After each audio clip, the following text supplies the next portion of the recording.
బ్రహ్మాండంగా విడుదలైన సినిమా ఓటీటీలోకి ఎన్ని రోజులకు వస్తుంది? నెల, 2 నెలలు, మహా అయితే 6 నెలలు.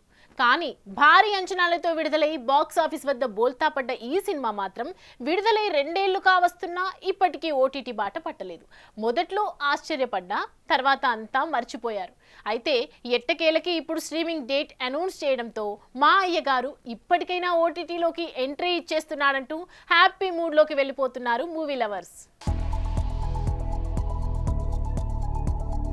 అక్కినేని అఖిల్ నాగార్జున నటవారసుడిగా ఇండస్ట్రీలోకి ఎంట్రీ ఇచ్చిన ఈ స్టార్ కిడ్ కి లేనిదేదీ లేదు. ఒక్క సాలిడ్ హిట్ తప్ప. హీరోగా చేసిన 5 సినిమాలది అదే పరిస్థితి. అయితే 5వ సినిమాగా సురేందర్ రెడ్డి దర్శకత్వంలో వచ్చిన ఏజెంట్ సినిమా పరిస్థితి మరీ దారుణం.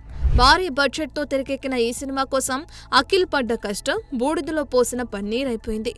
ఓవరాల్ టాలీవుడ్ సినిమాల్లో భారీ నష్టాలు మిగిల్చిన సినిమాల్లో ఒకటిగా నిలిచిందంటే ఆడియన్స్ సినిమాని ఏ స్థాయిలో తిరస్కరించారో అర్థమవుతుంది. ఇక థియేటర్స్ లో పనైపోయింది అనుకుంటే ఈ చిత్రం ఓటీటీ రిలీజ్ కోసం కూడా పెద్ద హంగామానే నడిచింది.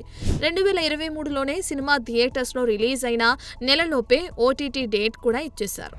అది పోస్ట్ పోన్ అవడంతో మధ్యలో ఇంకొన్ని డేట్స్ వచ్చాయి. అయితే సదరు ఓటీటీ సంస్థకి నిర్మాతలకి మధ్య డీల్ తెగకపోవడంతో ఏకంగా 2 సంవత్సరాలకి దగ్గరైనా ఇంకా ఓటీటీ బాట పట్టకపోవడంతో ఇక దాదాపు అంతా ఈ సినిమా గురించి మర్చిపోయారు.